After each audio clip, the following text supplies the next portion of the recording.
Hello दोस्तों, नमस्कार। DElEd fourth semester की सामाजिक अध्ययन के क्लास में आपका स्वागत है। इसमें हम लोग 2016 से 2025 तक के जितने भी वस्तुनिष्ठ प्रश्न आए हैं उन सभी को टैकल करेंगे। आपको पता होगा कि डीएलएड में जितने भी क्वेश्चन आते हैं लगभग वह पीवाईक्यू होते हैं और बार बार रिपीट होते हैं। तो आप 2016 से 2025 तक के जितने भी क्वेश्चन आए हैं उन सबको आप पढ़ लेंगे तो आपके 13 से 15 क्वेश्चन सही होने की संभावना रहेगी पेपर में। और आप बार बार इसी को रिवीजन कर लीजिए और आपका पेपर पास हो जाएगा। तो शुरू करते हैं आज का पहला क्वेश्चन। सत्यार्थ प्रकाश किसकी रचना है? तो सत्यार्थ प्रकाश स्वामी दयानंद सरस्वती की रचना है। सत्यार्थ प्रकाश दयानंद सरस्वती की रचना है। मैं एक ही क्वेश्चन को 2-3 बार बोलूँगा जिससे कि ये आपके दिमाग में कंठस्थ हो जाए। तो सत्यार्थ प्रकाश किसकी रचना है? तो स्वामी दयानंद सरस्वती की रचना है। और सत्यार्थ प्रकाश किसकी रचना है? तो स्वामी दयानंद सरस्वती की रचना है। देखिए, नाना साहब दत्तक पुत्र थे। नाना साहब दत्तक पुत्र थे किसके? बाजीराव द्वितीय के। नाना साहब दत्तक पुत्र थे बाजीराव द्वितीय के। नाना साहब के बचपन का नाम क्या था? धोंदू पंत था। इनके बचपन का नाम धोंदू पंत था। और इन्होंने 1857 की क्रांति में बिठूर से नेतृत्व किया था नाना साहब ने। तो ये किसके पुत्र थे? बाजीराव द्वितीय के। इनका बचपन का नाम धोंदू पंत और 1857 की क्रांति में कानपुर बिठूर से इन्होंने नेतृत्व किया था। यहीं पर तात्या टोपे, यहाँ पे तात्या टोपे जो दिख रहे हैं, तात्या टोपे का वास्तविक नाम रामचंद्र पांडुरंग टोपे था। रामचंद्र पांडुरंग टोपे था। देखिए, और रानी लक्ष्मीबाई का बचपन का नाम मनु या मणिकर्णिका। इन्होंने 1857 की क्रांति में झांसी से नेतृत्व किया था। देखिए, ये रिपीटेड क्वेश्चन है। कुंवर सिंह किस राज्य के जमींदार थे? तो कुंवर सिंह थे जो वे जगदीशपुर के जमींदार थे। और जगदीशपुर ये कहाँ पड़ता है? तो ये बिहार के आरा जनपद में पड़ता है। और यहाँ के ये जमींदार थे। ये बुजुर्ग थे और इन्होंने 80 वर्ष की आयु में इनकी मृत्यु हुई। तो यहाँ पे 1857 की क्रांति में ये जगदीशपुर आरा के जमींदार थे और यहाँ से इन्होंने नेतृत्व किया था। देखिए, संविधान सभा के अस्थायी अध्यक्ष कौन थे? अगला क्वेश्चन है, संविधान सभा के स्थायी अध्यक्ष पूछा है। तो संविधान सभा के स्थायी अध्यक्ष डॉक्टर राजेंद्र प्रसाद थे। डॉक्टर राजेंद्र प्रसाद। देखिए, 9 दिसंबर 1946 को डॉक्टर सच्चिदानंद सिन्हा को अस्थायी अध्यक्ष चुना गया था और 2 दिन बाद यानी 11 दिसंबर 1946 को डॉक्टर राजेंद्र प्रसाद को स्थायी अध्यक्ष चुना गया। ठीक है, अगला क्वेश्चन, 5वां क्वेश्चन रहेगा हम लोग का। HRA यानी कि हिंदुस्तान सामाजिक स्वाधीनता संगठन यानी कि हिंदुस्तान रिपब्लिक एसोसिएशन के गठन किसने किया? तो इसका गठन राम प्रसाद बिस्मिल ने किया था। और इसी संस्था के लोगों ने काकोरी कांड किया था जो 1955 में हुई थी। अगला क्वेश्चन रहेगा, बंदी जीवन पुस्तक के लेखक थे सचिंद्र सान्याल। बंदी जीवन पुस्तक के सचिंद्र सान्याल। और ऐसे ही आप देख लीजिएगा कि नौजवान भारत जो संगठन है, भारत सभा संगठन, उसका किसने गठन किया था? तो भगत सिंह ने उसका गठन किया था। स्वतंत्रता प्राप्ति के समय पौंडीचेरी है किसके कब्जे में था? तो स्वतंत्रता प्राप्ति के समय पौंडीचेरी जो था वे फ्रांस के कब्जे में था। और 1954 में फ्रांस ने इसको यहाँ से छोड़ा। देखिए, फ्रांस के कब्जे में कौन कौन रहा है? तो पांडिचेरी, कराईकल, माहे, यमन और चंद्रनगर फ्रांस के कब्जे में था। 1914 में ये छोड़े और भारत में इसका विलय हो गया। देखिए, पुर्तगाल के कब्जे में क्या क्या था? तो पुर्तगाल के कब्जे में गोवा, दमन दीव था और 1961 में इन्होंने छोड़ा। तो फ्रांस जो थे 1954 में गए और पुर्तगाली जो थे 1961 में यहाँ से गए। देखिए, किस राज्य के कुछ भौगोलिक क्षेत्र में के सबसे कम भाग पर वनों का विस्तार है? ये 4 ऑप्शन हैं, गुजरात, हरियाणा, राजस्थान और बिहार। तो सबसे कम भाग पर वनों का विस्तार हरियाणा में है। आप राजस्थान में लगा दीजिएगा क्योंकि हरियाणा है इसका सही जवाब। तो 9वां क्वेश्चन देखते हैं। 9वां क्वेश्चन, देश के सर्वाधिक क्षेत्र पर पाए जाने वाले वन हैं? तो उष्ण पतझड़ वन है। देखिए देश के सर्वाधिक क्षेत्र पर पाए जाने वाले वन कौन से हैं? भारत के सर्वाधिक क्षेत्र पर पाए जाने वाले वन उष्ण पतझड़ वन हैं। उष्ण पतझड़ वन हैं। देखिए जहाँ पर पतझड़ वन पाए जाते हैं वहाँ पे 100 से 200 सेंटीमीटर वर्षा होती है और इन्हें मानसूनी वन भी कहा जाता है। तो देश सर्वाधिक क्षेत्र पर पाए जाने वाले वन उष्ण पतझड़ वन और 100 से 200 सेंटीमीटर यहाँ पे वर्षा होती है। देखिए मौसम कैसे बनता है? मौसम कैसे बनता है? देखिए यहाँ पे ऑप्शन है पृथ्वी के प्रकीर्णन द्वारा, देखिए पृथ्वी के घूर्णन के कारण और उद्ग्रह से 23 अंश पर धुरी के झुकाव के कारण। देखिए मौसम बनने की तीनों का परिकल्पनाएं रहेंगी। इसका परिक्रमण करना भी ज़रूरी है, घूर्णन करना भी ज़रूरी है जिससे दिन रात होगा, क्योंकि अपने अक्ष पर घूमेगी, जो घूमती है और सूर्य के चारों ओर चक्कर लगाती है उसको परिक्रमण कहते हैं। और देखिए जो 23.5 डिग्री जो झुकी है अपने उद्ग्रह से, तो यहाँ पर झुकी रहने की वजह से ही मौसम होता है। तो यहाँ पे ये ऑप्शन यहाँ पे गलत लगा है, तो ये सही मानेंगे, मेरे हिसाब से ये सही रहेगा। बहुत सारे यूट्यूब पे आपने देखा कि इसको सब लोग सही मान रहे हैं। मेरे हिसाब से उद्ग्रह से 23.5 अंश पर झुकाव के कारण होता है। ठीक है, तो मैं समझा दिया हूँ ये। आर्कटिक बिल्लो क्या है? आर्कटिक बिल्लो झाड़ी का नाम है। आर्कटिक बिल्लो क्या है? झाड़ी का नाम है। झाड़ीनुमा पौधा है, कठोर ठंडी जलवायु विशेषकर आर्कटिक टुंड्रा तथा अल्पाइन क्षेत्रों में पाया जाता है।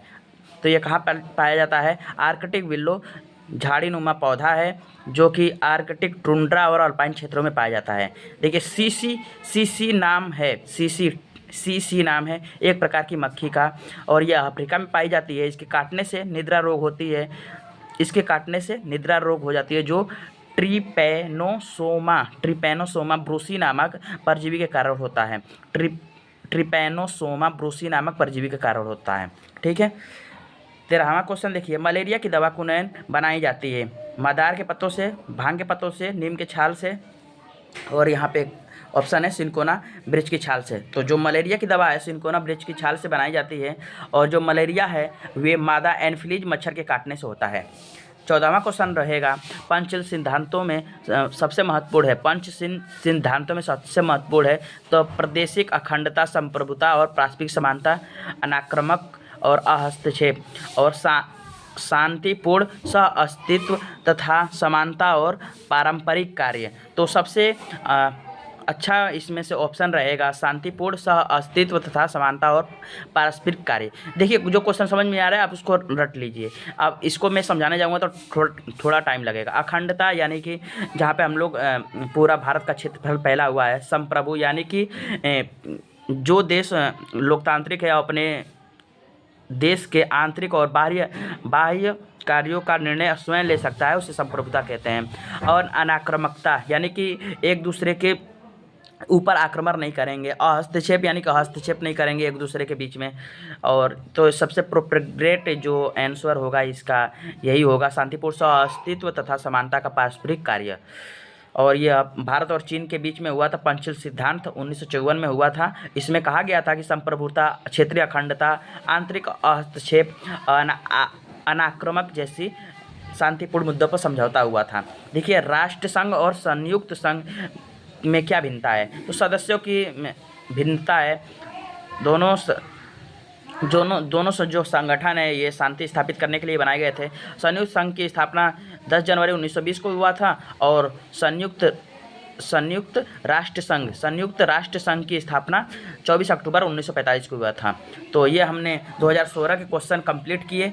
अब हम चलते हैं 2017 के क्वेश्चन में। तो 2017 के क्वेश्चन में सबसे पहले आते हैं पहला क्वेश्चन पे।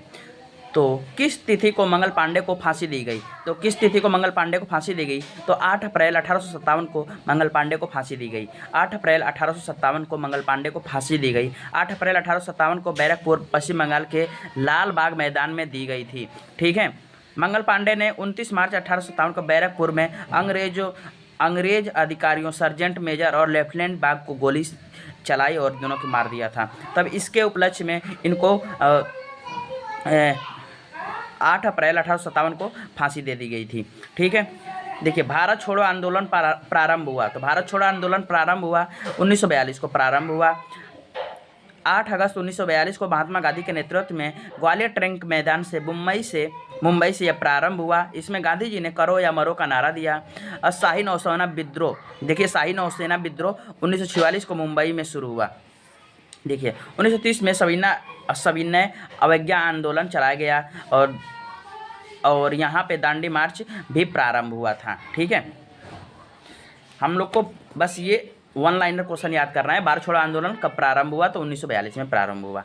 ठीक है, आगे बढ़ते हैं। गांधी जी दक्षिण अफ्रीका से लौटने के बाद प्रथम सफल सत्याग्रह आंदोलन कहाँ प्रारंभ किया? तो गांधी जी देखिए दक्षिण अफ्रीका से कब लौटे? तो 9 जनवरी 1915 को लौटे थे और इसी दिन को प्रवासी दिवस मनाया जाता है। हर साल 9 जनवरी को प्रवासी भारतीय दिवस मनाया जाता है।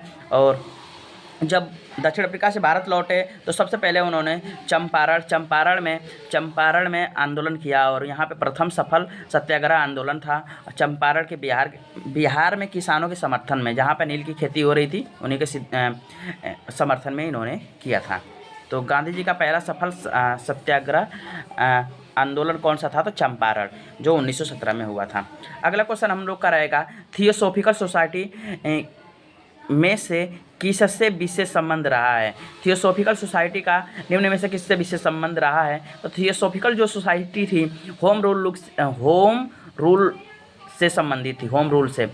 देखिए थियोसॉफिकल सोसाइटी का संबंध होम रूल से रहा है। थियोसॉफिकल सोसाइटी एनी बेसेंट ने किया। इन्होंने भारत में होम रूल लीग की स्थापना की। और ठीक है, 5वां क्वेश्चन रहेगा, वायुमंडल का भार सर्वाधिक किस मंडल पाया जाता है? तो जो सबसे पृथ्वी के सबसे निकट में मंडल रहेगा उसी पर पाया जाएगा। तो सबसे निकट में मंडल क्षोभ मंडल है, तो यहीं पर सबसे ज़्यादा ऑक्सीजन पाया जाता है। तो वायुमंडल का भार सर्वाधिक रहता है। और जैसे जैसे ऊंचाई बढ़ती है पृथ्वी पर, तो वहाँ से जो कि वायु में विरलता बढ़ती जाती है। तो सबसे पहले क्षोभ मंडल पर रहता है, यानी कि ट्रोपोस्फीयर पर सबसे ज़्यादा वायुमंडल रहता है। भारत के उत्तरी राज्यों में शीत ऋतु में वर्षा किस प्रकार होती है? तो उत्तरी राज्यों में, जैसे कि भारत जो है, तो उत्तर में जो शीत ऋतु में वर्षा किस प्रकार होती है? तो चक्रवाती वर्षा होती है। देखिए पंजाब, हरियाणा, दिल्ली और पश्चिमी उत्तर प्रदेश में शीत ऋतु में चक्रवाती वर्षा होती है। उत्पत्ति भूमध्य सागर से होती है। इसे पश्चिमी विक्षोभ के नाम से भी जाना जाता है। इसे किस नाम से जाना जाता है? पश्चिमी विक्षोभ के नाम से भी जाना जाता है। अगला क्वेश्चन रहेगा, उत्तर प्रदेश की निम्न परियोजना में से कौन सी पेयजल परियोजना नहीं है? देखिए उत्तर प्रदेश की पेयजल परियोजना में से कौन सी पेयजल परियोजना नहीं है? तो गोकुल बैराज परियोजना, ये मथुरा में है और ये पेयजल परियोजना है। ये लौह कुश गंगा बैराज परियोजना कानपुर में है, ये भी है। आगरा बैराज ये भी है। ये ज्ञान पंप नहर परियोजना ये नहीं है, पेयजल परियोजना नहीं है, ये सिंचाई परियोजना है। तो 7 क्वेश्चन हमने देख लिया है। आगे क्वेश्चन देखते हैं 8 क्वेश्चन से। ठीक है, देखिए उत्तर प्रदेश में दिया सिलाई उद्योग किस प्रमुख केंद्र कहाँ पे है? दिया सिलाई का प्रमुख केंद्र कहाँ पे है? बरेली में। दिया सिलाई का प्रमुख केंद्र कहाँ पे है? बरेली में। और जो क्वेश्चन ऑप्शन है इन सबके भी देख लेते हैं। सहारनपुर में क्या बनाया जाता है? तो लकड़ी नक्काशी उद्योग है सहारनपुर में, लकड़ी नक्काशी उद्योग। मुरादाबाद में पीतल नगरी यानी पीतल उद्योग। मुरादाबाद में क्या डेवलप किया जाता है? पीतल उद्योग। मिर्जाबाद में कालीन उद्योग। मिर्ज़ापुर में आप सीरीज थी तो उसमें देखा हो कालीन भैया, तो यहाँ से याद कर सकते हैं मिर्ज़ापुर कालीन उद्योग। ठीक है, उत्तर प्रदेश के प्रमुख लोकगीत कौन कौन से हैं? तो बिरहा है, धमार है, ठप्पा है, डंडिया है। तो बिरहा है, पूर्वी उत्तर प्रदेश में यह गाया जाता है। तो पूर्वी उत्तर प्रदेश लोकगीत बिरहा, कजरी, सोहर, चैती, होरी, रसिया ये हैं। तो वहाँ पे बहुत पॉपुलर ये है वहाँ का, तो ये आया है तो इसको आप देख लेंगे। वन लाइनर में यही सब आता है, तो इसको बार बार रिवीजन करेंगे। देखिए आप 2-3 साल के क्वेश्चन करेंगे तो आपको देखने को मिलेगा कि यही क्वेश्चन रिपीट हो रहे हैं बार बार। तो देखते हैं आगे 10वां क्वेश्चन। 2001 से 2011 की जनगणना अनुसार उत्तर प्रदेश की जनसंख्या में कितने प्रतिशत की दर की वृद्धि हुई थी? 2001 से 2011 की जनगणना अनुसार उत्तर प्रदेश की जनसंख्या में कितने प्रतिशत की दर की वृद्धि हुई थी? तो 20.09% की वृद्धि हुई थी। 20.09% और हुई थी। भारतीय अर्थव्यवस्था के पिछड़ेपन का सर्वाधिक प्रमुख कारण क्या है? तो भारतीय अर्थव्यवस्था पर पिछड़ेपन का सर्वाधिक प्रमुख कारण है कृषि पर अत्यधिक निर्भरता, और यही इसका एक्यूरेट आंसर रहेगा। और देख लेते हैं और ऑप्शन, भारतीय उद्योगों का अल्प विकास, तो अल्प विकास तो है ही, देश की विशाल जनसंख्या भी है, औद्योगिक रुग्णता ये भी है, लेकिन प्रोपोगेट सबसे अधिक लोग यहाँ पे कृषि पर ही निर्भर रहते हैं और एक परिवार के लगभग जो ग्रामीण इलाके में हैं इसी पर निर्भर रहते हैं और बाहर नहीं निकल पाते हैं, तो इसी की वजह से पिछड़ेपन की ये है। क्योंकि चीन की भी जनसंख्या थी, लेकिन वहाँ पे देखिए, वहाँ पे उद्योगों का विकास किया और अपने संसाधनों को उत्तम बनाया, और वहाँ पे देखेंगे तो आगे बढ़ रही है उनकी अर्थव्यवस्था। हम लोग ज़्यादातर कृषि पर निर्भर हैं, तो और सीधे तृतीय क्षेत्र में चले गए और द्वितीय क्षेत्र हम लोग का विकसित नहीं हुआ, तो इसलिए हम लोग पिछड़ेपन में हैं।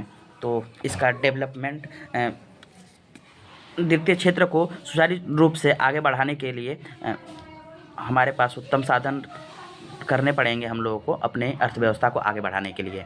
आगे देखते हैं क्वेश्चन नंबर 12 देखते हैं। तो संयुक्त राष्ट्र संघ की स्थापना कब हुई थी? तो ये पहले भी क्वेश्चन आ चुका है। तो 24 अक्टूबर 1945 को हुआ था। संयुक्त राष्ट्र संघ की स्थापना 24 अक्टूबर 1945 को हुआ था। देखिए 24 अक्टूबर 1945 को। उद्देश्य युद्ध रोकना, विश्व में शांति। अब मुख्यालय इसका कहाँ पे है? मुख्यालय न्यूयॉर्क में है। न्यूयॉर्क। प्राण एवं दैहिक स्वतंत्रता अनुच्छेद 21 से संबंधित है। प्राण एवं दैहिक स्वतंत्रता भारतीय संविधान के अनुच्छेद 21 से संबंधित है। ठीक है, देखिए ये तो हो ही गया। 20 को देख लेते हैं। अपराधों से दोष सिद्धि के संबंध में संरक्षण।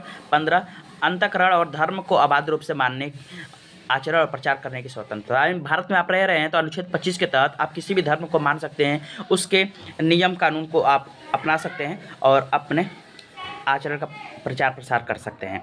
देखिए 14 क्वेश्चन नंबर देखेंगे। तो हिमालय पर्वतमाला की सर्वोच्च चोटी है। हिमालय पर्वतमाला की सर्वोच्च चोटी है माउंट एवरेस्ट है। तो माउंट एवरेस्ट होगी, और ये कहाँ पे है? नेपाल, हिमालय में है। ठीक है, नेपाल में। देखिए नेपाल में इसको सागर माथा के नाम से जाना जाता है।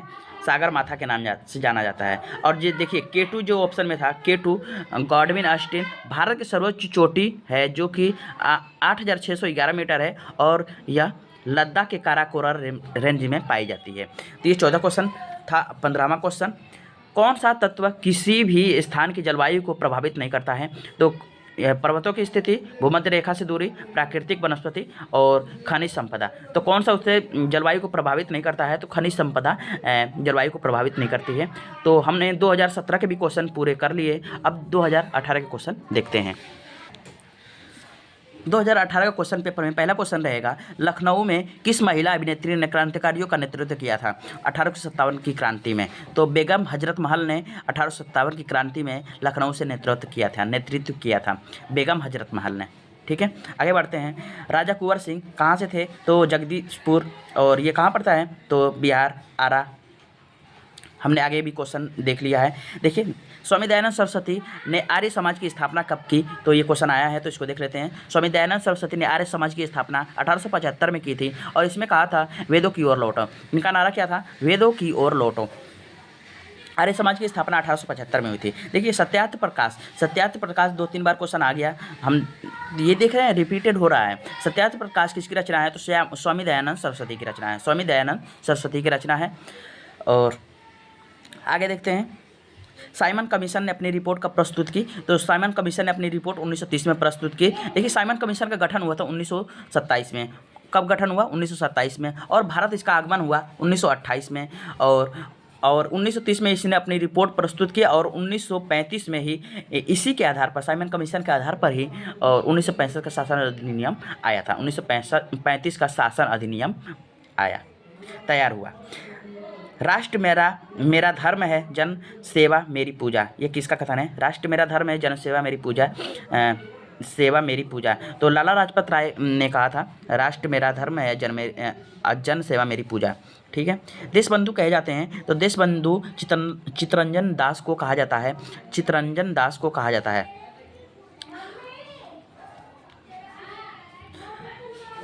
आगे देखते हैं। भारत के प्रथम उप प्रधानमंत्री कौन हुए? तो भारत के प्रथम उप प्रधानमंत्री सरदार वल्लभ भाई पटेल। पहले प्रधानमंत्री तो डॉक्टर राजेंद्र प्रसाद। तो ये आसान क्वेश्चन था, कर लेंगे आप भी, सभी लोग कर लेंगे। देखिए किसी स्थान पर लंबे समय तक पाए जाने वाली जलवायु मौसमी दशाओं को कहते हैं। किसी स्थान पर लंबे समय तक पाए जाने वाली मौसमी दबाव को कहा जाता है जलवायु। देखिए 30 से 40 सालों के बीच के अंतराल को मौसम की घटनाओं को उसी को जलवायु कहा जाता है कि किसी मान ली किसी स्थान विशेष पर 30 से 40 साल तक जैसी जलवायु रहेगी उसी का आकलन करने के बाद उसी को जलवायु में कहा जाता है कि यहाँ की जलवायु कैसी है। ठीक है। सुनामी घटित हुई कहाँ पर? 1999 2001 में, 2004 में, 2005 में। तो 2004 में सुनामी घटित हुई थी हिंद महासागर में, और ये भारत के पूर्वी तट यानी बंगाल की खाड़ी में सर्वाधिक इसका प्रभाव देखने को मिला था। तो आगे देखते हैं 11वां क्वेश्चन, बॉक्साइट किस धातु का अयस्क है? तो बॉक्साइट एल्युमिनियम का अयस्क है। बॉक्साइट एल्युमिनियम का अयस्क है, इसको याद कर लीजिए। कोलार की खानों का संबंध किस धातु के उत्पादन से रहा है? कोलार की खानों का संबंध सोना धातु से रहा है, सोना से रहा है। कर्नाटक में स्थित कोलार की खानों, ये कोलार की खान कहाँ पे स्थित है? कर्नाटक में, और इसका संबंध किससे है? सोना से। कर्नाटक के कुद्रेमुख पहाड़ी लौह अयस्क के भंडार से संबंधित है। कर्नाटक के कुद्रेमुख किससे संबंधित है? लौह अयस्क भंडार से, और कोलार की खानें सोना से संबंधित है। 13वां क्वेश्चन रहेगा, सबसे अधिक चीनी मिलों की संख्या किस प्रदेश में है? सबसे अधिक चीनी मिलों की संख्या महाराष्ट्र में है, नंबर 2 पे यूपी में है। तो सबसे अधिक चीनी मिलों की संख्या महाराष्ट्र में है, और नंबर 2 पर उत्तर प्रदेश में है। ठीक है। यहाँ पे देखिए संयुक्त राष्ट्र संघ का प्रधान कार्यालय स्थित है। तो संयुक्त राष्ट्र संघ का प्रधान कार्यालय स्थित है कहाँ पर स्थित है? तो न्यूयॉर्क में, और ये न्यूयॉर्क कहाँ पड़ता है? न्यूयॉर्क कहाँ पड़ता है? न्यूयॉर्क कहाँ पड़ता है? तो ये पड़ता है USA यानी संयुक्त राज्य अमेरिका में पड़ता है। और इस संगठन की स्थापना, संयुक्त राष्ट्र संघ की स्थापना कब हुई थी? 1945 में। देखिए हथकरघा उद्योग में होता है, कुटीर उद्योग से संबंधित है। हथकरघा उद्योग कुटीर उद्योग से संबंधित है, और स्थानीय रूप से उपलब्ध सामग्री का उपयोग करके कुटीर उद्योगों का विकास किया जाता है इसमें। तो 15 क्वेश्चन हो गए। तो अब चलते हैं 2019 के क्वेश्चन पेपर में। 2019 के क्वेश्चन पेपर में आपका स्वागत है। तो यहाँ पे देखते हैं 1857 की क्रांति के लिए तिथि निश्चित की गई। तो तिथि निश्चित की गई थी कि इस दिन से क्रांति शुरू की जाएगी। 31 मई 1857 की तिथि निश्चित की गई थी, लेकिन जो क्रांति शुरू हो गई मेरठ से 10 मई 1857 को सिपाहियों ने विद्रोह कर दिया। बहादुर शाह जफर को 1857 की क्रांति का नेता चुना गया।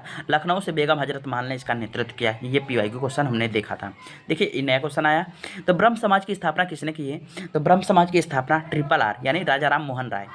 तो राजा राम मोहन राय ने की है 1828 ईस्वी में। कोलकाता में देवेंद्र नाथ और केशव चंद्र से इसके महत्वपूर्ण भूमिका निभाई थी।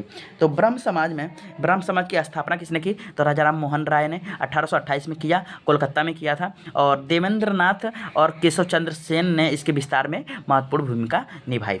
देखिए अगला क्वेश्चन नंबर 3, भारतीय राष्ट्रीय कांग्रेस के प्रथम अध्यक्ष कौन थे? तो भारतीय राष्ट्रीय कांग्रेस के प्रथम अध्यक्ष व्योमेश चंद्र बनर्जी हुए, व्योमेश चंद्र बनर्जी। और देखिए संयुक्त राष्ट्र कांग्रेस जो है इसकी स्थापना किसने की थी?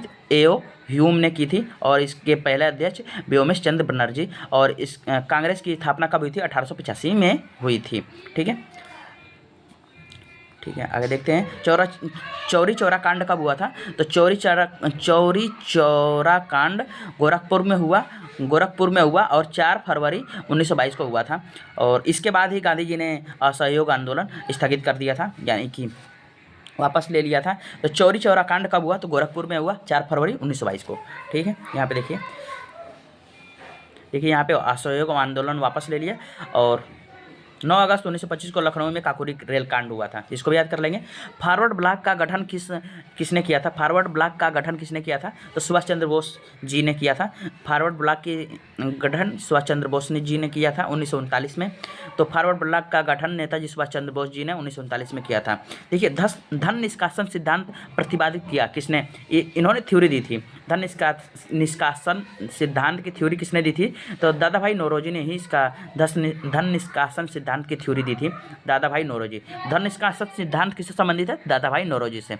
और इन्होंने एक बुक लिखी थी, उसी में इसका उल्लेख किया था। Poverty and un-British rule in India में ही इसका उल्लेख किया था। देखिए अगला क्वेश्चन देखेंगे, क्वेश्चन नंबर 7। भारत में हरित क्रांति का जनक किसे कहा जाता है? तो भारत में हरित क्रांति का जनक डॉक्टर एम एस स्वामीनाथन को कहा जाता है, और इन्होंने ही हरित क्रांति को आगे बढ़ाया था, और इनको मरणोपरांत 2024 में इनको भारत रत्न से सम्मानित किया गया था।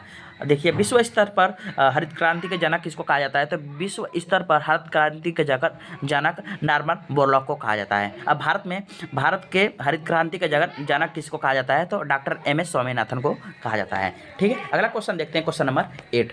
तो उत्तर प्रदेश कितने मंडल में विभाजित है? उत्तर प्रदेश 18 मंडलों में विभाजित है। आसान क्वेश्चन था, आगे बढ़ेंगे।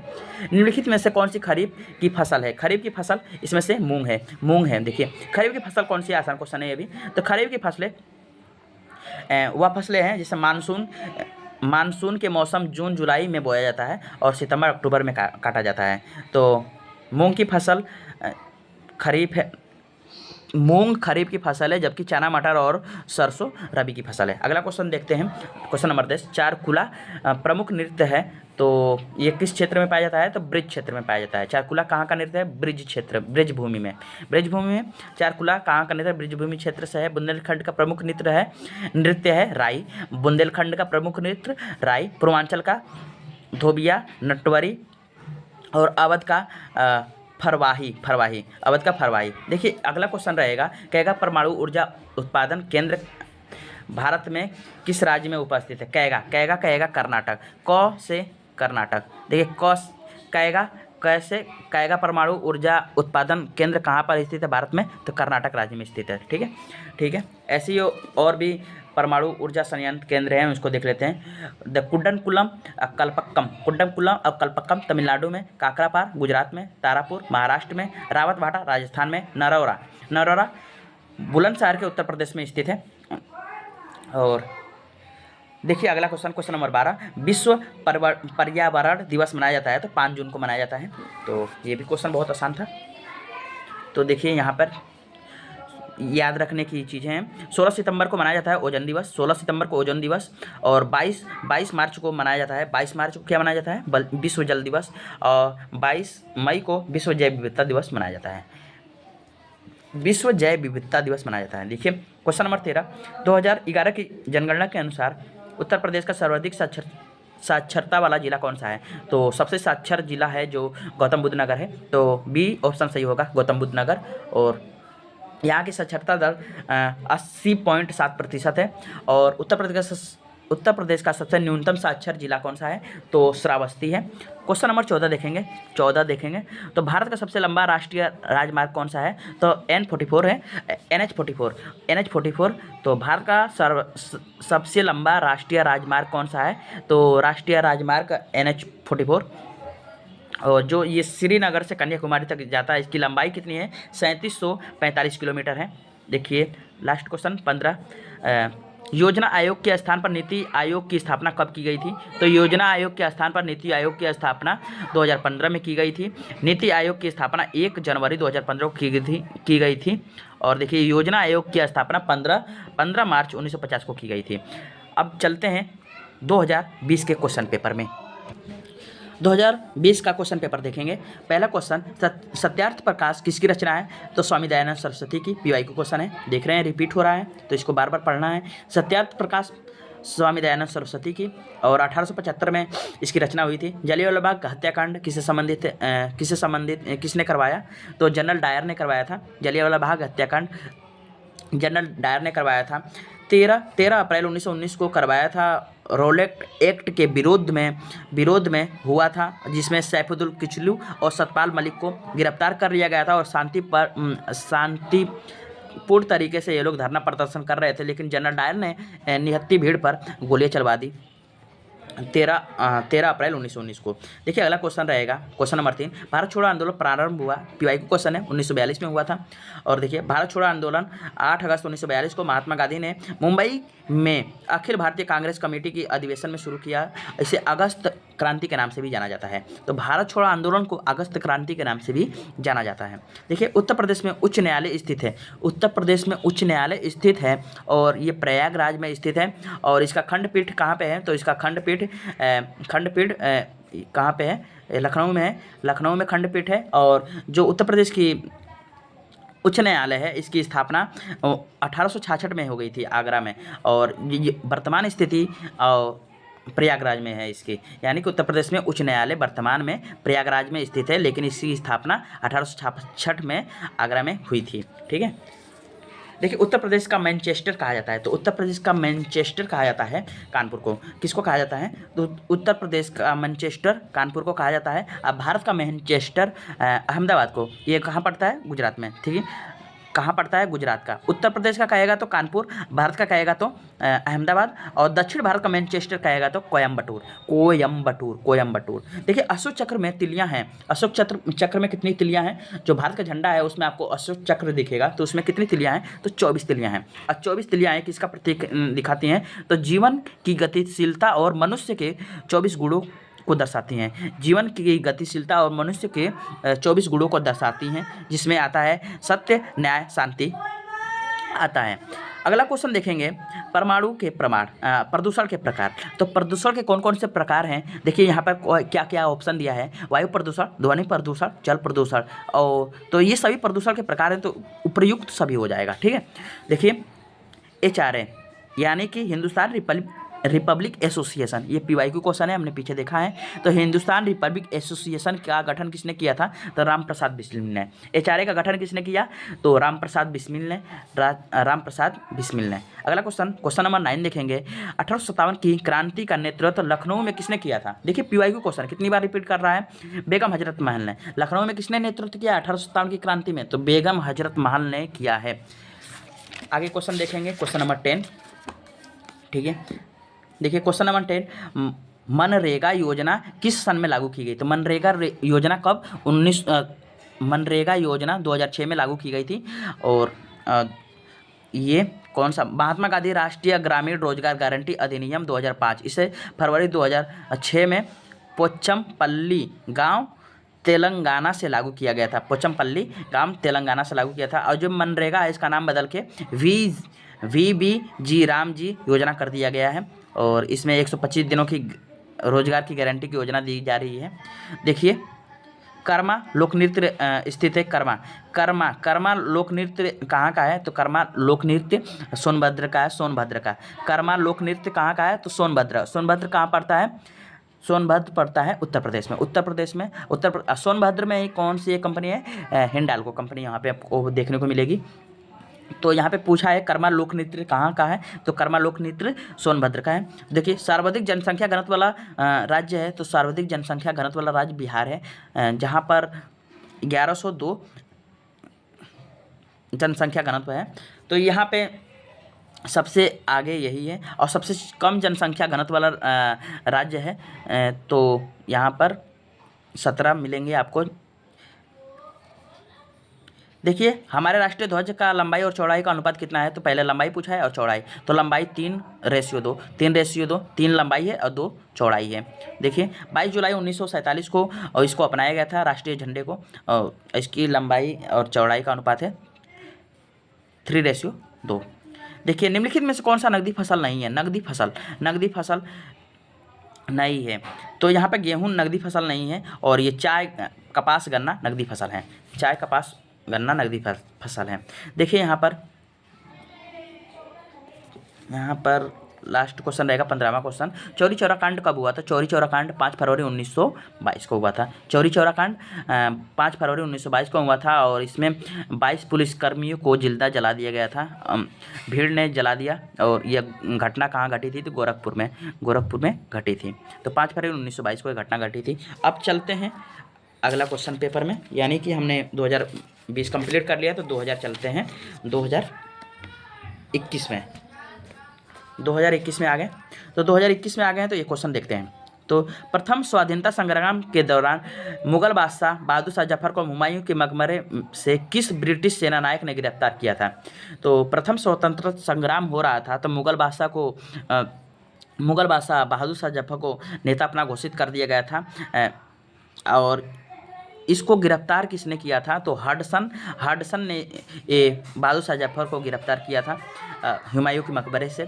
प्रथम स्वतंत्रता संग्राम के दौरान बहादुर शाह जफर को हुमायूं के मकबरे दिल्ली से कैप्टन विलियम हडसन ने गिरफ्तार किया था। तो हडसन ने गिरफ्तार किया था, तो ये क्वेश्चन याद कर लेंगे। झांसी की रानी लक्ष्मीबाई की समाधि कहाँ पर है? तो झांसी की रानी लक्ष्मीबाई की समाधि ग्वालियर में है, ग्वालियर में है। झांसी की रानी लक्ष्मीबाई की समाधि ग्वालियर में है। तो लक्ष्मीबाई ने जून 1858 में ग्वालियर में अंग्रेजों के विरुद्ध खिलाफ लड़ते हुए उनकी मृत्यु हुई थी। हीरोज ने कहा था कि क्रांतिकारियों में यह अकेली एक मर्द थे। हीरोज ने क्या कहा था? तो हीरोज ने कहा था क्रांतिकारियों में वह एक अकेली मर्द थी। देखिए 1899 में पुणे में विंडो होम की स्थापना किसने की? तो 1899 में पुणे में विंडो होम की स्थापना किसने की थी? तो डी के कर्वे ने विंडो होम की स्थापना की थी 1899 में। देखिए 1899 में पुणे में विंडो होम ने डी के कर्वे ने की थी। प्रार्थना समाज की स्थापना 1867 में केशव चंद्र के सहयोग से एम जी रानाडे, आत्माराम पांडु आदि ने की थी। तो प्रार्थना समाज की स्थापना किसने की है? तो आत्माराम पांडु ने की है। तो प्रार्थना समाज की स्थापना किसने की है? पांडुरंग ने की है। देखिए ये क्वेश्चन हम याद करने की एक बार क्वेश्चन आया है। तो 1899 में पुणे में विंडो होम की स्थापना किसने की? तो डी के कर्वे ने की थी। अगला क्वेश्चन देखेंगे, क्वेश्चन नंबर 4। तो स्वामी दयानंद सरस्वती ने आर्य समाज की स्थापना कब की? तो स्वामी दयानंद सरस्वती ने आर्य समाज की स्थापना बम्बई में की। कहाँ पे की? आर्य समाज की स्थापना बम्बई में की थी। और कुछ समय पश्चात इसका मुख्यालय ट्रांसफ़र कर दिया गया लाहौर कर दिया गया था। तो देखिए दयानंद सरस्वती ने आर्य समाज की स्थापना कहाँ पे की थी? तो मुंबई में 1875 में की थी। और कुछ समय बाद इसका मुख्यालय कहाँ कर दिया? लाहौर में। और दयानंद सरस्वती की पुस्तक कौन सी लिखी है? सत्यार्थ प्रकाश की रचना किसने की है? सत्यार्थ प्रकाश किसकी रचना है? तो दयानंद सरस्वती की है। ठीक है। भारतीय राष्ट्रीय कांग्रेस के प्रथम अध्यक्ष कौन थे? व्योमेश चंद्र बनर्जी। तो भारतीय राष्ट्रीय कांग्रेस के प्रथम अध्यक्ष कौन रहे? व्योमेश चंद्र बनर्जी। और यह अधिवेशन कहाँ पे हुआ था? तो मुंबई में हुआ था। गोकुलदास तेजपाल संस्कृत कॉलेज में हुआ था। देखिए यहाँ पे क्वेश्चन नंबर 6, गदर पार्टी के संस्थापक कौन रहे? तो गदर पार्टी के संस्थापक लाला लाजपत राय रहे। और इसकी स्थापना कब हुई थी? तो 1913 में हुई थी। गदर पार्टी की स्थापना 1913 में हुई थी। तो देखिए अमेरिका के कैलिफोर्निया में सैन फ्रांसिस्को में लाला हरदयाल और सोहन सिंह भाकना ने मिलकर इसकी स्थापना की थी। तो गदर पार्टी की स्थापना अमेरिका के कैलिफोर्निया में सैन फ्रांसिस्को में लाला लाजपत राय और सोहन सिंह भाकना ने इसकी स्थापना की थी।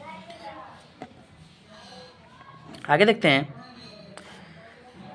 देखिए हिंद स्वराज का लेखक कौन है? तो महात्मा गांधी इसके लेखक हैं। हिंद स्वराज के लेखक कौन है? हिंद स्वराज के लेखक महात्मा गांधी हैं। देखिए और भी पुस्तकें हैं और उनके लेखक दिए हैं। तो लाला लाजपत राय की पुस्तक कौन सी है? Unhappy India.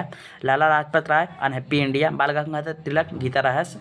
अरविंदो घोष की लाइफ डिवाइन। अरविंद घोष की लाइफ डिवाइन। आगे देखते हैं question number 8। Question number 8, Kakori कांड में किसे फांसी नहीं दी गई थी? तो काकोरी कांड में किसे फांसी नहीं गई थी? तो यहाँ पे 4 ऑप्शन है। तो राम प्रसाद बिस्मिल, अशफाक उल्ला खां, मनमथ नाथ और राजेंद्र लाहिड़ी। तो मनमथ नाथ को फांसी नहीं दी गई थी, इनको आजीवन कारावास दिया गया था। देखिए यहाँ पर किसको किसको फांसी दी गई है काकोरी कांड के षड्यंत्र केस में, काकोरी कांड में। तो सोहन सिंह भाकना को प्रयागराज में फांसी दी गई थी। रामप्रसाद बिस्मिल को गोरखपुर में फांसी दी गई थी। अशफाक उल्ला खां को फैजाबाद यानी अयोध्या में फांसी दी गई थी। और राजेंद्र लोहड़ी को गोंडा में फांसी दी गई थी। और यह काकोरी कांड कब घटित हुई? तो 9 अगस्त 1925 को। और 9 अगस्त 1925 को घटित हुई थी घटना ये। और यह उत्तर प्रदेश के काकोरी स्टेशन के पास में HRA के सदस्यों द्वारा इसका अंजाम दिया गया था इस घटना को। इसमें राम प्रसाद बिस्मिल और मेन आदमी थे। आगे देखते हैं, देखिए question number 9, cabinet mission Bharat कब आया? तो कैबिनेट मिशन कब भारत में आया? तो कैबिनेट मिशन 1946 में भारत आया था, और यह कैबिनेट मिशन 24 मार्च 1946 को भारत आया। इसके सदस्य कौन से थे? तो स्टैमफोर्ड किस, पेंटिंग लॉरेंस, एबी अलेक्जेंडर इसके प्रमुख प्रमुख सदस्य थे। देखिए काला सोना किसे कहा जाता है? तो पेट्रोलियम को काला सोना कहा जाता है। पेट्रोलियम, काला सोना किसे कहा जाता है? पेट्रोलियम को। देखिए काला हीरा डायमंड, काला हीरा कोयला को कहा जाता है। तो काला सोना कहेगा तो पेट्रोलियम को, पेट्रोलियम को, काला हीरा तो कोयला को। ठीक है, ये क्वेश्चन आया है। तो काला सोना पेट्रोलियम को कहा जाता है। ठीक है, देखा भारत का मैनचेस्टर, तो भारत का मैनचेस्टर अहमदाबाद। अहमदाबाद कहाँ पड़ेगा? गुजरात में। गुजरात में ये टेक्सटाइल उद्योग के लिए प्रसिद्ध है।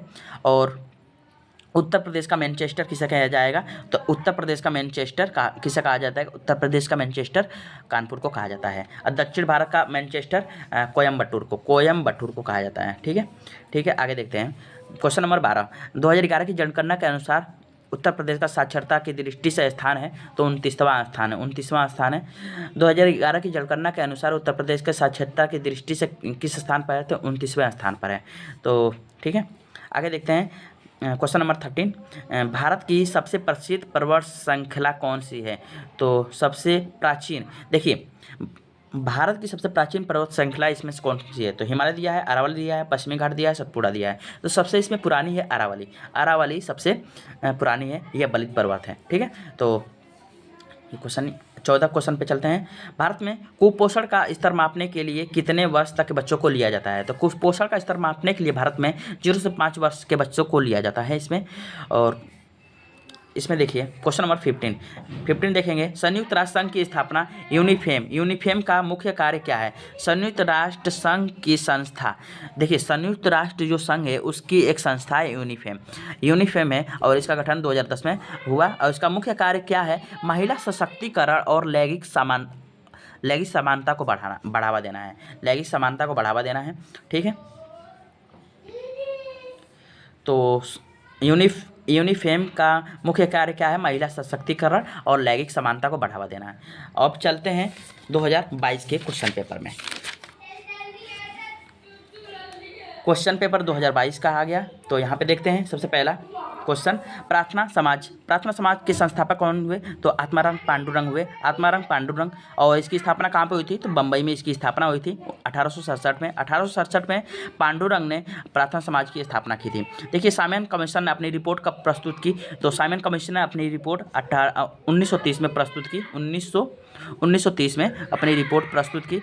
और साइमन कमीशन का गठन 1927 में हुआ। भारत आया 1928 में, अपनी रिपोर्ट प्रस्तुत की 1930 में, और उसी के व्याप पर भारत शासन अधिनियम 1935 आया था। देखिए अंडमान निकोबार द्वीप समूह की राजधानी क्या है? तो पोर्ट ब्लेयर, और प्रेजेंट टाइम में इसका नाम बदलकर विजयपुरम कर दिया गया है। तो इसको देख लेंगे। ठीक है, और यहाँ पे देखिए उत्तर प्रदेश का मैनचेस्टर कहा जाता है। तो उत्तर प्रदेश का मैनचेस्टर बहुत बार क्वेश्चन आ चुका है, तो कानपुर को कहा जाता है उत्तर प्रदेश का मैनचेस्टर। आगे क्वेश्चन देखेंगे।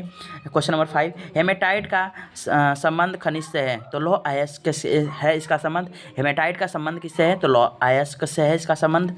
देखिए अगला क्वेश्चन, उत्तर प्रदेश में तेल शोधन कारखाना स्थित है? तो मथुरा में इसका तेल शोधन कारखाना स्थित है। उत्तर प्रदेश में तेल शोधन कारखाना स्थित है, तो मथुरा में। और मथुरा में कौन सा है तेल शोधन कारखाना? तो इंडियन ऑयल कॉरपोरेशन।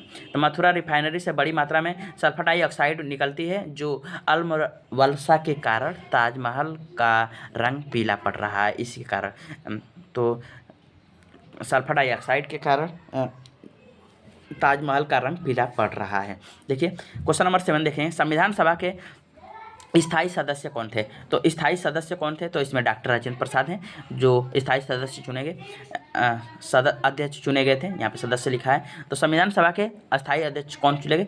तो डॉक्टर राजेंद्र प्रसाद। देखिए अगला क्वेश्चन रहेगा क्वेश्चन नंबर 8, उत्तर प्रदेश की सिंचाई की जाती है। उत्तर प्रदेश में किस किस चीज़ों से सिंचाई की जाती है? तो नहरों द्वारा, नलकूपों द्वारा, कुओं द्वारा। तो सभी से सिंचाई की जाती है। देखिए क्वेश्चन नंबर 9, उत्तर प्रदेश में कालिंजर मेला लगता है। उत्तर प्रदेश में कालिंजर मेला लगता है बांदा में लगता है। उत्तर प्रदेश का कालिंजर मेला कहाँ पे लगता है? तो बांदा में लगता है। बांदा जिला में लगता है। ठीक है, आगे देखेंगे। देखिए डिगबोई तेल क्षेत्र किस राज्य में स्थित है? डिगबोई तेल क्षेत्र किस राज्य में स्थित है? तो ये असम में है। डिगबोई तेल क्षेत्र असम राज्य में स्थित है। भारत का सबसे पुराना तेल क्षेत्र है। देखिए क्वेश्चन नंबर 11, उत्तर प्रदेश कितने मंडल में विभाजित है? तो 18 मंडलों में विभाजित है। उत्तर प्रदेश कितने मंडलों में विभाजित है? तो 18 मंडलों में विभाजित है। देखिए चारकुला प्रमुख नृत्य कहाँ का है? तो ब्रज क्षेत्र का है। चारकुला कहाँ का है? ब्रज क्षेत्र का है।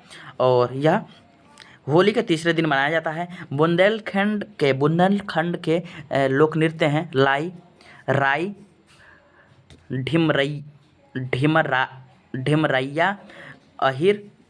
देखिए उत्तर प्रदेश में माघ मेले का आयोजन किया जाता है। तो कहाँ किया जाता है? तो प्रयागराज में। उत्तर प्रदेश में माघ मेले का आयोजन कहाँ किया जाता है? तो प्रयागराज में किया जाता है। प्रयागराज में किया जाता है। भारत का सर्वाधिक साक्षरता दर किस राज्य में है? साक्षरता दर यानी कि कहाँ के लोग सबसे ज़्यादा पढ़े लिखे हैं? साक्षरता दर तो केरल में है। केरल में 2011 की जनगणना के अनुसार केरल 94% साक्षर है। क्वेश्चन नंबर 15 देखेंगे और 2022 का ये लास्ट क्वेश्चन है। तो कैगा परमाणु ऊर्जा उत्पादन केंद्र कहाँ का है? तो कर्नाटक। कैगा क से कर्नाटक, तो याद कर लेंगे। ठीक है। तो काकरा पार्क गुजरात में, कुडंकुलम कलपक्कम तमिलनाडु में, नरौरा उत्तर प्रदेश में, एकमात्र नरौरा उत्तर प्रदेश में। देखिए और चलते हैं 2024 के 2023 के पेपर में। 2023 के पेपर में चलते हैं।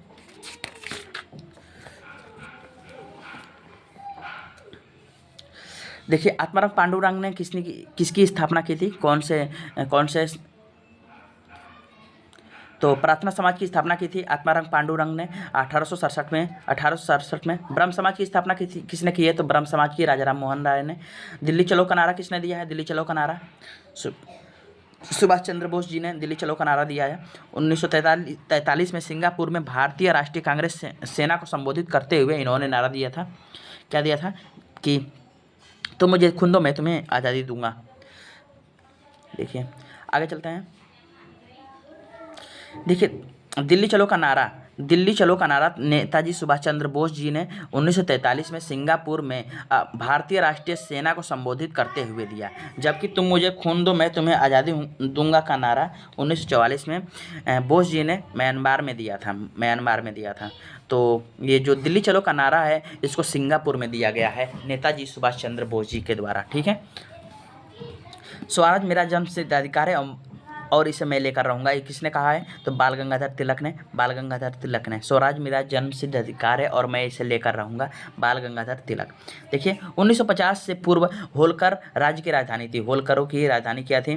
तो इंदौर थी इनकी राजधानी। 1950 से पूर्व होलकरों की राजधानी इंदौर थी। देखिए टाटा नगर के नाम से प्रसिद्ध है तो जमशेदपुर।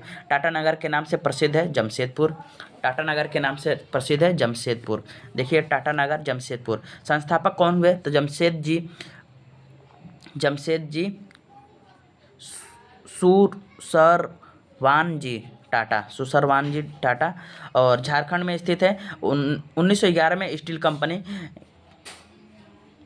खोला। देखिए नरौरा प्रसिद्ध है। नरौरा कहाँ पड़ता है? उत्तर प्रदेश में। और ये परमाणु विद्युत केंद्र है जो कि नरौरा उत्तर प्रदेश के बुलंदशहर में स्थित परमाणु विद्युत केंद्र है। ये क्वेश्चन बहुत बार आ चुका है, इसको देख लिया हमने। देवा शरीफ किस जिले में स्थित है? देवा शरीफ बाराबंकी में स्थित है। देवा शरीफ कहाँ पे स्थित है? बाराबंकी में स्थित है। यहाँ पे प्रसिद्ध सूफी संत हाजी वारिस अली शाह की दरगाह है। देखिए चौरी चौरा कांड कहाँ पे हुआ? तो चौरी चौरा कांड कहाँ पे हुआ है? तो चौरी चौरा कांड गोरखपुर में। कहाँ पे हुआ? गोरखपुर में 4 फरवरी 1922 को हुआ था। भृंगु मंदिर कहाँ पे? बलिया में। भृंगु मंदिर कहाँ पे स्थित है? तो भृंगु मंदिर बलिया में स्थित है। यह कार्तिक पूर्णिमा को यहाँ दादरी मेले पशु मेले का आयोजन किया जाता है। कार्तिक पूर्णिमा को यहाँ दादरी मेले या पशु मेले का आयोजन किया जाता है। भृगु मंदिर कहाँ पे? बलिया में। उत्तर प्रदेश का सबसे पूर्वी जिला बलिया। भृगु मंदिर कहाँ पे है? तो बलिया में है। देखिए क्वेश्चन नंबर 10।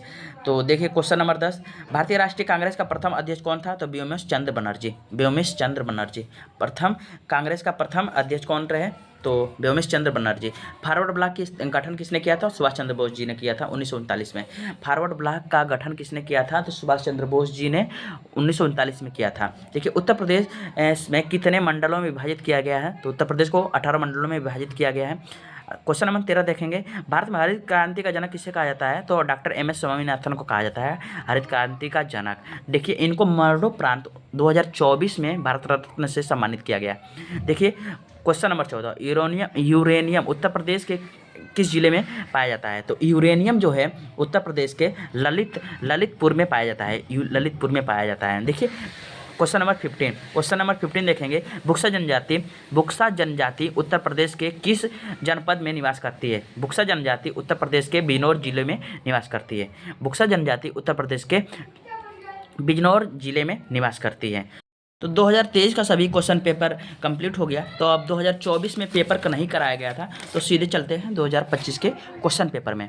तो देखिए यहाँ पर कुंवर सिंह किस राज्य के जमींदार थे? तो कुंवर सिंह किस राज्य के जमींदार थे? बहुत बार क्वेश्चन रिपीट हो चुका है। तो जगदीशपुर के जमींदार थे, और ये जगदीशपुर कहाँ पड़ता है? तो आरा बिहार में पड़ता है। ठीक है। नाना साहब के दत्तक पुत्र थे।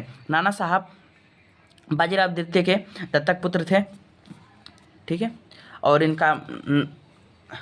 इनको किस नाम से पुकारा जाता है? तो धोधु पंथ भी इन्हीं का नाम है। सत्यशोधक समाज की स्थापना किसने की थी? तो ज्योतिबा फुले ने की थी। सत्यशोधक समाज की स्थापना ज्योतिबा फुले ने 24 सितंबर 1873 को महाराष्ट्र में सत्यशोधक समाज की स्थापना की थी। महाराष्ट्र में सत्यशोधक समाज की स्थापना की थी। क्वेश्चन नंबर 4 देखेंगे, योजना आयोग नीति आयोग कब बना? योजना आयोग नीति आयोग कब बना? सन 2015 में नीति आयोग का गठन हुआ था। ठीक है। अगला क्वेश्चन देखेंगे, क्वेश्चन नंबर 5 देखेंगे, 2011 की जनगणना के अनुसार उत्तर प्रदेश का सर्वाधिक साक्षरता वाला जिला कौन सा है? सर्वाधिक साक्षरता वाला जिला कौन सा है? तो गौतम बुद्ध नगर है, जो 80.12% के यहाँ के लोग साक्षर हैं। चारकुला प्रमुख लोक नृत्य है, ब्रज क्षेत्र का प्रमुख नृत्य है। चारकुला प्रमुख लोक नृत्य है, तो ब्रज क्षेत्र का है। तो ब्रज क्षेत्र मथुरा में पड़ता है। और यह महिला नर्तकी अपने सिर पर तेल के जलते हुए दीपकों के साथ एक बड़ा पिंजरा चारकुला रखकर नृत्य करती हैं। ठीक है। तो चारकुला नृत्य ब्रज क्षेत्र का है। बंदी जीवन किस पुस्तक के लेखक कौन है? सचिंद्र सान्याल है। बंदी जीवन पुस्तक के लेखक सचिंद्र सान्याल है। तो आगे देखेंगे क्वेश्चन नंबर 8, किस स्थान पर लंबे समय तक पाए जाने वाली मौसमी दशाओं को कहते हैं? जलवायु कहते हैं। क्वेश्चन नंबर 9 देखेंगे, क्वेश्चन माउंट एवरेस्ट पर स्थित है। माउंट एवरेस्ट स्थित है, तो माउंट एवरेस्ट स्थित है कहाँ पे? नेपाल में स्थित है। और इसकी ऊंचाई कितनी है? तो 8,848 मीटर। और देखिए उत्तर प्रदेश का मैनचेस्टर कहा जाता है, तो कानपुर को मैनचेस्टर कहा जाता है। रानीगंज कोयला क्षेत्र कहाँ स्थित है? तो रानीगंज कोयला क्षेत्र पश्चिम बंगाल में स्थित है। पश्चिम बंगाल भारत का प्रथम कोयला क्षेत्र है, जहाँ पर 1774 में खनन हुआ, और गोंडवाना युग के कोयले का प्रमुख स्रोत है। देखिए अगला क्वेश्चन, उत्तर प्रदेश में पुरातत्व विभाग की स्थापना कब हुई थी? तो उत्तर प्रदेश में पुरातत्व विभाग की स्थापना 1951 में हुई थी। 1951 में हुई थी। इसका हेडक्वार्टर कहाँ पे है? तो लखनऊ में इसका हेडक्वार्टर है। ठीक है। हेडक्वार्टर लखनऊ में है। देशबंधु कहा जाता है चित्तरंजन दास को, देशबंधु कहा जाता है। देशबंधु कहे जाते हैं चित्तरंजन दास जी। चित्तरंजन दास जी। ठीक है। आगे देखेंगे, ओरबा ताप विद्युत केंद्र स्थित है, तो उत्तर प्रदेश में स्थित है। ओरबा ताप विद्युत केंद्र कहाँ पे स्थित है? तो उत्तर प्रदेश में स्थित है। उत्तर प्रदेश में स्थित है। देखिए भारत के प्रथम उप प्रधानमंत्री सरदार वल्लभ भाई पटेल, और इसको भारत का बिस्मार्क कहा जाता है। तो सरदार पटेल को भारत का बिस्मार्क कहा जाता है। तो दोस्तों हमने 2016 से 2025 तक के जितने भी PYQ क्वेश्चन बहुविकल्पीय थे, उन सभी को कंप्लीट कर लिया है। अगर आपको वीडियो अच्छी लगी है तो वीडियो को लाइक शेयर सब्सक्राइब कर लें, और पेपर बहुत नज़दीक है तो वीडियो को बार बार देखें, और अपना जो सामाजिक अध्ययन का पेपर है इसको अच्छे से कर पाएंगे। तो जय हिंद दोस्तों, मिलते हैं ऐसे किसी इंफॉर्मेटिव वीडियो में।